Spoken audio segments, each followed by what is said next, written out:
ko. Diba ako talaga yung diyan dito, baka nililipat ako talaga.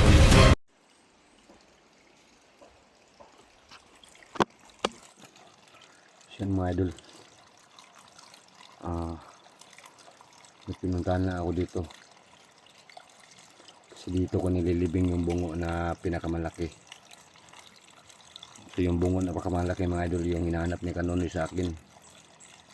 May surprise siya sa akin mga idol. Hindi ko alam kung ano yung surprise niya sa akin.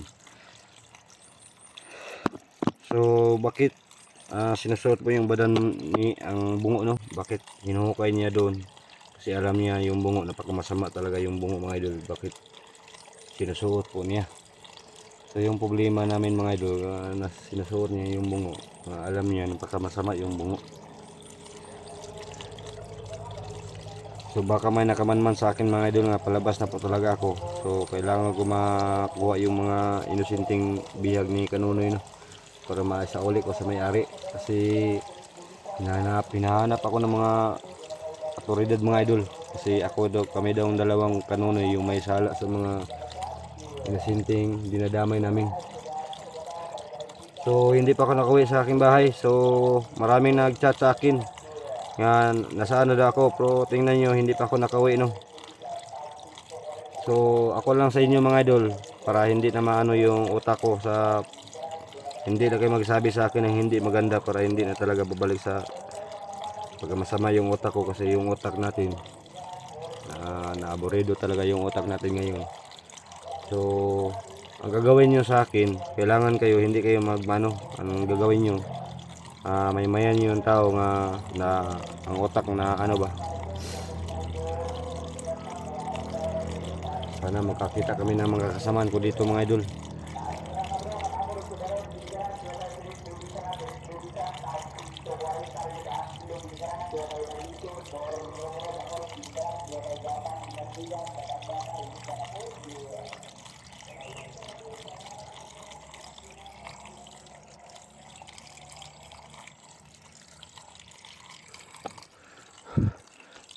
So sana makita ko na talaga yung mga kasamaan ko dito. Kapag may bandido mga idol, hindi, wala tayong ano.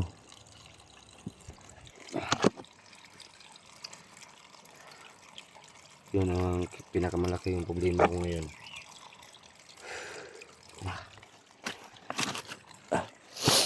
Pumunta lang ako dito kasi uminom ako ng tubig.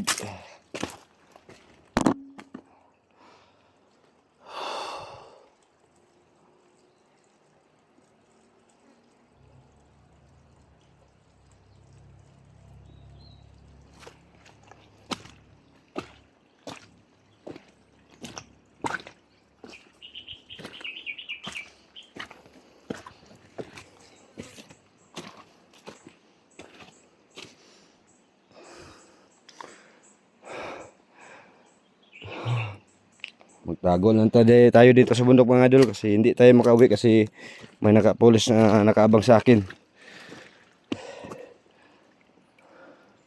So salamat lang po sa nagbigay sa akin ng load, no? May nagbigay sa akin ng load para daw ano, may ano ako. So salamat po ate, no? Yung nagbigay kayo ng load sa akin, sa yung data para monitor niya daw ako kung nasaan ako.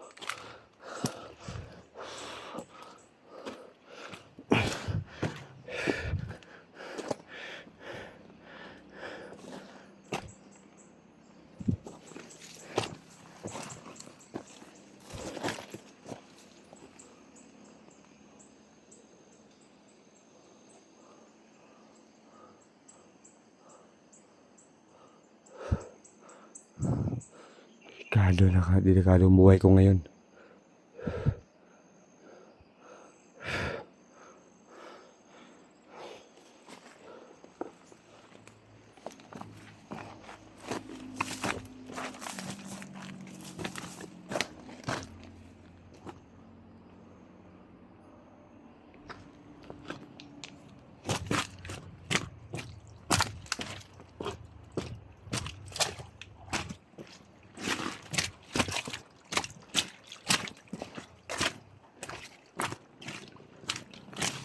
So si Badan mga idol, bakit sinusuot niya yung bungo?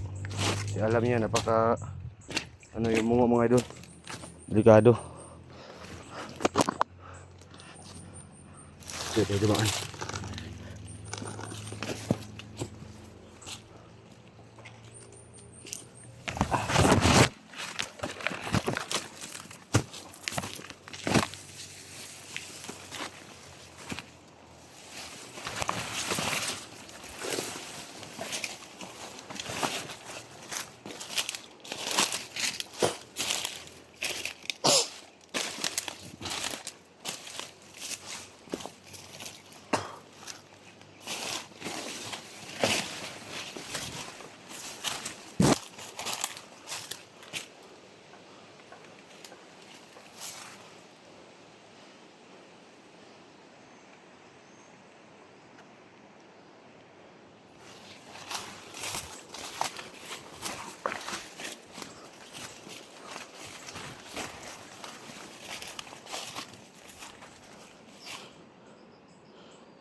Wala na po yung bihag dito. Tingnan yung bihag mga idol, wala na po dito. Baka nililipat nila yung bihag ng ibang ibang kampo. Wala na po talaga yung bihag dito, baka nililipat na po talaga nila. Ito po yung pinapakain namin sa bihag. Hindi nila na na ubos. Wala na po yung bihag dito.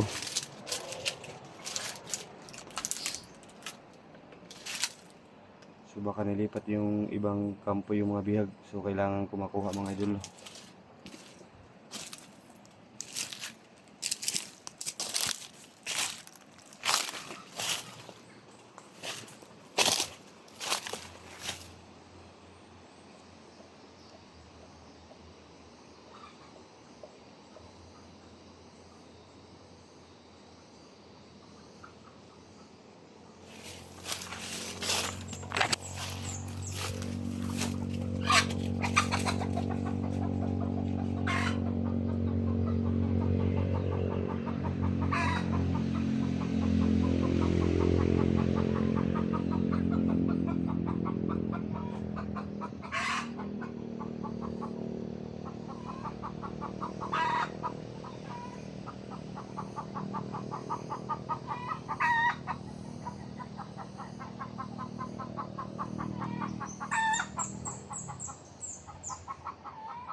May manok ialas mga idol. May ialas na manok. Yan.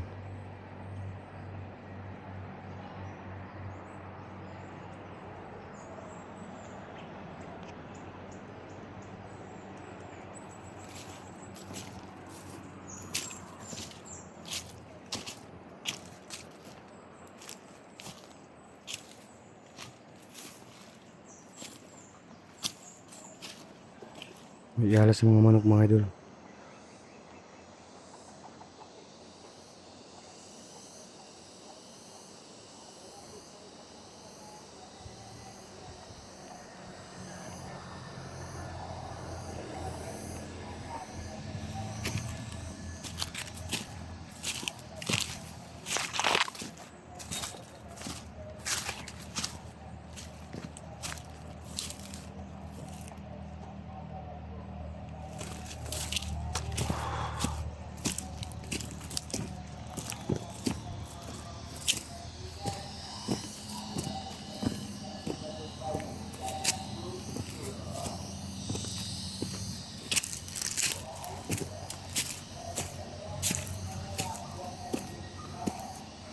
Ang puntahan ko ngayon mga idol, yung malalaking bungo kung saan ko nililibing kasi ako po yung nakaalam. Kasi isa uli ko kay Kanunoy no.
So yun mga idol, hindi ko alam kung anong gagawin namin kay Badan. Bakit sinusuot niya yung bungo. Kasi alam niya yung bungo, napakadelikado talaga yung bungo. So yung malalaking bungo mga idol, hinahanap ni Kanunoy sa akin nga na-detect na niya ako.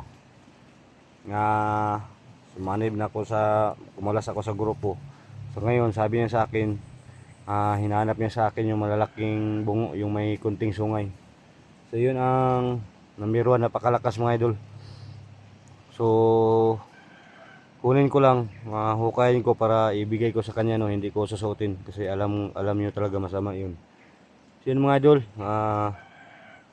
maraming salamat po sa iyong pagpanonood no, kasi kunting tiisa lang yung watch hour ko mga idol, baka makuta na mabalik na sa normal yung channel ko. So thank you so much sa lahat ng mga solid supporters natin no. So maraming salamat yung lahat mga idol. So pag-ingat pa rin ako sa paglalakad ko mga idol kasi hinahanap ako ng mga dati kong kasamahan mga idol. Kasi nakita nila nga kumalas ako sa grupo.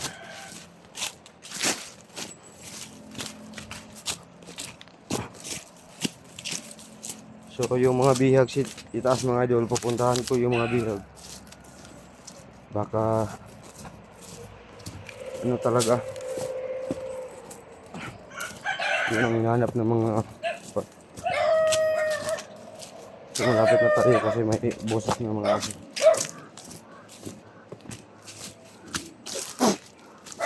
Tayo kong ako. Isang oras yun.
So yun mga idol, ako muna ako mga idol para makagalaw ako ng maayos kasi may nakasunod sa akin mga idol.